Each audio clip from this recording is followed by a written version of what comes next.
आप सभी का भारत खंड 9 में मैं स्वागत करता हूं। साथियों, बहुत बड़ी दुर्घटना घटित हुई जो है air India Boeing 787 dream liner जहाज़ का एक्सीडेंट हो जाना, आकस्मिक दुर्घटना का शिकार हो जाना, ये हम सभी के लिए बड़े दुख की बात है। सबसे पहले मैं उस परिवार के लोगों के प्रति संवेदना व्यक्त करूंगा, ईश्वर से प्रार्थना करूंगा कि वो परिवार इस दुख की घड़ी को सहन करने की क्षमता प्रदान करे, भगवान भोलेनाथ क्षमता दें। और इसके साथ साथ मैं मृत आत्माओं को जो असमय काल के गाल में समा गए, उनके लिए दुख व्यक्त करते हुए परमपिता परमेश्वर परमात्मा से, भगवान भोलेनाथ से, भगवान शिव से स्तुति करूंगा, प्रार्थना करूंगा कि उनकी आत्मा को शांति प्रदान करें। भीभत्स घटना थी और इस घटना से बचा जा सकता था यदि समय रहते हम सचेत हो जाते। साथियों, लेकिन सबसे बड़ी बात यह थी कि 241 व्यक्तियों की मृत्यु होती है और कई लोग घायल होते हैं। इन घायलों में विश्वास कुमार रमेश एक ऐसे व्यक्ति होते हैं जो बच जाते हैं, जबकि 50,000 लीटर का तेल लेकर के जो जहाज उड़ रहा था, उस जहाज में जब ब्लास्ट होता है तो तेल ज्वलनशील होता है, जिसकी वजह से तमाम लोगों के हड्डी ढांचे जो है सब उसी में गल गए, जो है मतलब जीवित व्यक्ति पूरी तरीके से गल गए। उस समय रमेश कुमार विश्वास जो है, रमेश जो है वो बच जाते हैं। ये बड़ी बात है।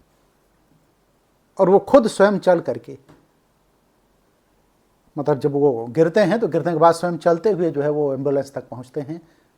ये आश्चर्यजनक घटना है।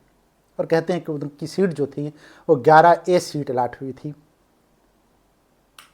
साथियों, आखिर दुर्घटनाएं होती क्यों हैं? हम लोगों की लापरवाही से दुर्घटनाएं होती हैं। कहीं ना कहीं कोई टेक्निकल कमी होती है जिसकी वजह से दुर्घटनाएं होती हैं। उन चीज़ों को हम टाल सकते हैं, लेकिन हम टाल नहीं पाते हैं। और आकस्मिक दुर्घटना घटने के बाद कई परिवारों को इसका दुख झेलना पड़ता है और बेमौत लोग मारे जाते हैं। इसका दुख पूरे समाज को झेलना पड़ता है। एक माँ को अपना बेटा खोता हुआ नजर आता है, तो एक पत्नी को अपना पति खोता हुआ नजर आता है, तो एक बच्चे को जो अपना पिता खोते हुए नजर आता है। कहना मतलब कोई ऐसे परिवार हैं जो पूरे के पूरे परिवार उसमें जो है एक साथ यात्रा कर रहे थे, वो भी मौत के मुंह में चले गए। पीड़ा होती है, दर्द होता है, दंश होती है, तकलीफ होती है। और इस दुख की घड़ी में जो है कौन सा ऐसा व्यक्ति होगा जो चाहे जितना निष्ठुर क्यों ना हो, वो दुखी होगा, उसके कहीं ना कहीं उसके आंख से आंसू जरूर गिरेंगे। साथियों, ये आकस्मिक दुर्घटना आखिर होती क्यों है? मैं बार बार कहता हूं, हमारे यहाँ तो ये कहा गया है कि तमाम चीज़ों को ईश्वर की स्तुति से, प्रार्थना से, पूजा से, अभ्यर्थना से, अर्चना से टाला जा सकता है। एक घटना का जिक्र यहाँ मैं करूँगा जो है, ये थाई की घटना है। थाई का मतलब थाईलैंड की घटना है। थाईलैंड के एक एक्टर थे, उनका नाम था रुवांगसक लोयचूसक नाम था उनका जो है। ये 26 साल पहले 11 दिसंबर 1998 की घटना है। कहते हैं उस समय जो है थाई एयरबेज फ्लाइट TG261 वो थाईलैंड में जब लैंड कर रही थी तो क्रैश हो जाती है। उसमें 101 लोग मारे जाते हैं, लेकिन एक व्यक्ति बच जाता है। उस व्यक्ति का नाम जो है अभी मैंने जिक्र किया, रुवांगसक लोयचूसक था जो है। ये थाई एक्टर थे जो है, प्रसिद्ध एक्टर थे जो है। ये मौत के मुंह से निकल आते हैं। ठीक उसी तरीके से जैसे जब 12 तारीख को दुर्घटना अहमदाबाद में घटित होती है तो भाई विश्वास कुमार रमेश जो है ये बच जाते हैं ईश्वर की कृपा से।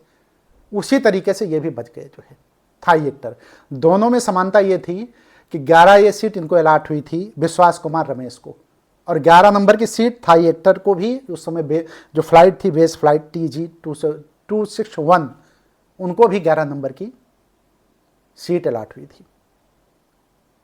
तो क्या यह महज संयोग है कि जो 11 दिसंबर 1998 को थाईलैंड में जो है क्रैश होता है जहाज, तो उसमें जो व्यक्ति बचता है वो जो है मतलब 11 नंबर की सीट पर बैठा हुआ होता है, और इधर विश्वास कुमार रमेश भी 11 नंबर की सीट पर बैठे हुए होते हैं। दो बातें यहां पर निकल के आती हैं, या तो ये संयोग था और या फिर कुछ 11 नंबर की अपनी जो है पॉजिटिविटी थी। खैर, मैं इस बात को, चूंकि मैं अंक शास्त्र का ज्ञाता होने के नाते, थोड़ी बहुत जानकारी होने के नाते, इस बात को मैं नहीं कहूँगा कि 11 नंबर का अंक शास्त्र की वजह से उनका जीवन बचा है।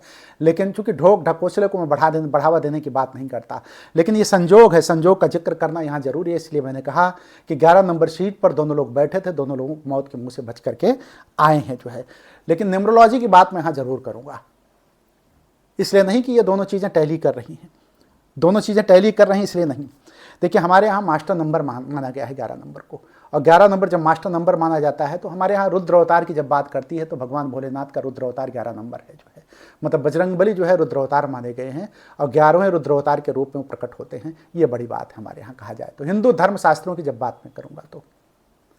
उसी जगह पे जो हमारे यहाँ अगर किसी का नामकरण भी किया जाता है, जब कोई बच्चा पैदा होता है, तो बच्चा जब पैदा होता है तो 11वें दिन ही उसका नामकरण किया जाता है। तो 11 में वो ऊर्जा है कि कोई भी अभिभावक ये चाहता है कि 11 नंबर का जो है, जो भी 11वां दिन पड़े, 11 नंबर जब आए तो 11वें दिन जो है उसको जो है नामकरण दिया जाएगा, तो उसको शक्ति मिलेगी, ऊर्जा मिलेगा, और शक्ति ऊर्जा से पूरे जीवन काल तक ऊर्जा को संचालित करता रहेगा, अपने जीवन को उच्चतम स्थिति को ले जाने का प्रयास करेगा, और बालक आगे चल करके तीक्ष्ण होगा, बड़ा होगा, और इस वजह से वो 11वें दिन जो है अपने बच्चे का नामकरण करता है।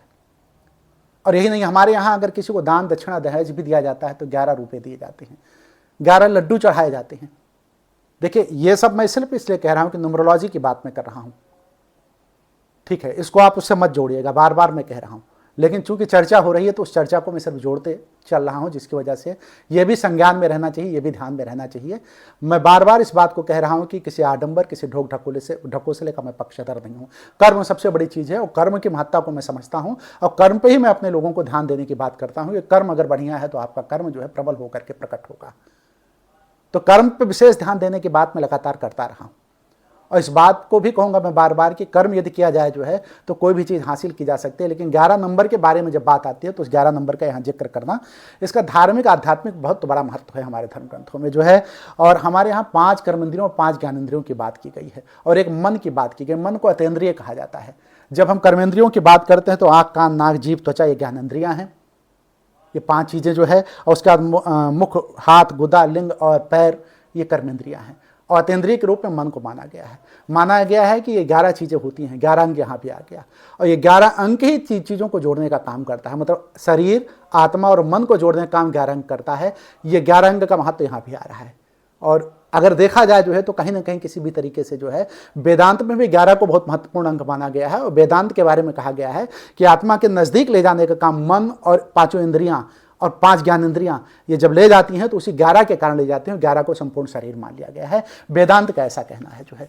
तो 11 की उपस्थिति हर जगह दर्ज रहती है, और 11 अंक का महत्व बहुत बड़ा माना जाता है। देखिए माया सभ्यता और सुमेरियन सभ्यता में और इजिप्ट की सभ्यता में भी जो है, बेबीलोन की भी सभ्यता में 11 अंक का बड़ा भारी महत्व था। कहते हैं निगेटिविटी वाला अंक भी ये होता है, कहने मतलब पॉजिटिव के साथ नेगेटिव होता है। इसकी शक्ति प्रबल होती है 11 अंक की। अगर शक्ति प्रबल है तो इसको साध लोगे तो जो है आपके लिए सफलता का श्रेय बनेगी, मतलब सफलता के पथ पर ले जाएगी। लेकिन यदि आप नहीं साध पाओगे तो कहीं ना कहीं आपको विखंडन, मतलब विध्वंस की स्थिति में ले जाएगी। तो विध्वंस की स्थिति में ले जाने के लिए देखिए को पायलट का 11,000 दिन पूरा हुआ था। जो जहाज उड़ा रहा था उसका को पायलट जो था उसका 11,000 दिन पूरा हुआ था। तो 11,000, और किसी भी को पायलट को 15,000 कम से कम दिन उसको चाहिए थे जो है को पायलट के तौर पे जो है, लेकिन 11,000 का दिन हुआ था। अगर कोई ऊर्जा संभालने वाला व्यक्ति नहीं है और उस ऊर्जा को नहीं संभाल पा रहा है 11 के अंकों को जो है, तो वह विध्वंस का कारण भी बनती है। कहा यह गया है कि माया सभ्यता, सुमेरियन सभ्यता से लेकर इजिप्ट की सभ्यता, चूंकि 11 अंक का प्रभाव इतना प्रबल हो गया था जिसकी वजह से सभ्यताएं नष्ट भ्रष्ट हो गई जो है। तो 11 अंक आपके लिए शुभ का कारक भी बनता है और 11 अंक अशुभ का भी कारक बनता है। ध्यान देना, शक्ति को अगर आप साध लेते हैं, शक्ति को आप संभाल लेते हैं, शक्ति ऊर्जा जिसको कहा गया है, उस ऊर्जा को संयमित कर लेंगे तो आप जो है 11 अंक से लाभ प्राप्त करेंगे। लेकिन उस शक्ति को यदि आप नहीं संभाल पाए, उसकी ऊर्जा को नहीं संभाल पाए, तो निश्चित तौर पर उससे विध्वंस होता है। लेकिन फिर पॉइंट भी नोटेड, यहाँ इस बात का ध्यान रखिएगा कि यहाँ हवाई जहाज, हेलीकॉप्टर क्रैश का कोई संबंध इससे नहीं है। बार बार इस बात को मैं कह रहा हूँ। हमें उस बात का दुख है। हम टेक्नोलॉजी में आगे बढ़ करके किसी भी तरीके से अपने इंजीनियर्स के द्वारा या तमाम कमियों को खोज करके इस दुर्घटना को टाल सकते थे, लेकिन नहीं टाला जा सका। इसको मैं बार बार रिपीट इसलिए कर दे रहा हूं कि इससे इसको ना जोड़ा जाए, क्योंकि 11 का महत्व है, इसलिए 11 के महत्व को हमने समझाने का प्रयास किया है, बताने का प्रयास किया है। ये व्यक्तिगत तौर पर हमारे आध्यात्मिक क्षेत्र की बात को माना जाए जो है, देखिए साफ तौर पर 11-11 का संयोग जो होता है, अगर मान लीजिए 11 अंक है कोई और 11 अंक के साथ 11 अंक जुड़ जाए, कहते हैं 11 तारीख और 11वां महीना, तो और शक्तिशाली हो जाता है, महाशक्तिशाली हो जाता है। 11-11 का संयोग अति हो जाता है, अति का मतलब खास हो जाता है, शक्तिशाली हो जाता है। इसके साथ साथ ये मास्टर नंबर के रूप में स्थापित हो जाता है, ऐसा माना गया हमारे यहाँ जो है। इस तरीके से अगर देखा जाए तो 11 दिव्य रूपों की भी हम पूजा करते हैं। अगर इसको देखा, व्रत में भी 11 व्रत हम रखते हैं और 11 व्रत को रख करके हम आशीर्वाद लेने का प्रयास करते हैं। तो इस तरीके से जहाँ भी देखा जाए, इस जो तरंगे हैं ना, 11 नंबर की तरंगे हैं जो है, ये नकारात्मक और सकारात्मक दोनों प्रभाव डालती हैं। इसका ध्यान बार बार आपको रखना होगा जो है।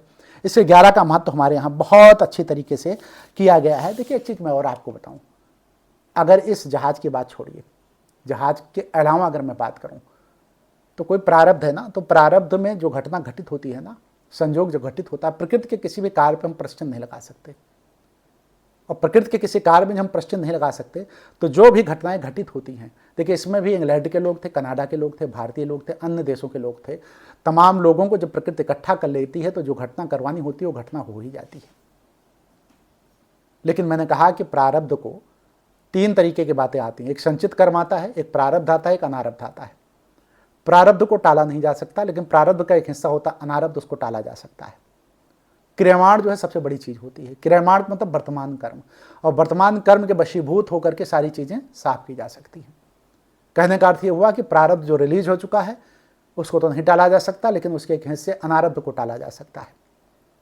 तो भगवान भोलेनाथ से मैं जाते जाते इस हवाई जहाज हेलीकॉप्टर क्रैश के मामले में सिर्फ इतना कहूँगा, लास्ट में अपने वीडियो को समाप्त करते हुए, कि यदि भगवान भोलेनाथ की कृपा होती तो अपनी टेक्नोलॉजी और तमाम चीज़ों को देखते हुए हम इस प्रारब्ध को जो भी था जैसे भी था इसको हम टाल सकते थे। अनारब्ध के रूप में अगर ये था और प्रारब्ध के रूप में था तो इसको भी हम जो है कमतर कर सकते थे, उसके प्रभाव को कमज़ोर कर सकते थे, लेकिन नहीं कर पाए। इसका दुर्भाग्य, ये दुर्भाग्य हम लोगों का, और इसका दुख हम लोगों को हमेशा रहेगा।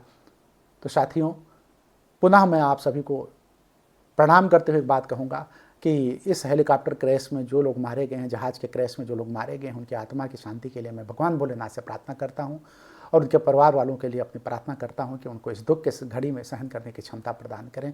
इन्हीं बातों के साथ मैं अपनी बात को समाप्त करता हूँ। महादेव सबके ऊपर कृपा बनाए रखें। हर हर महादेव।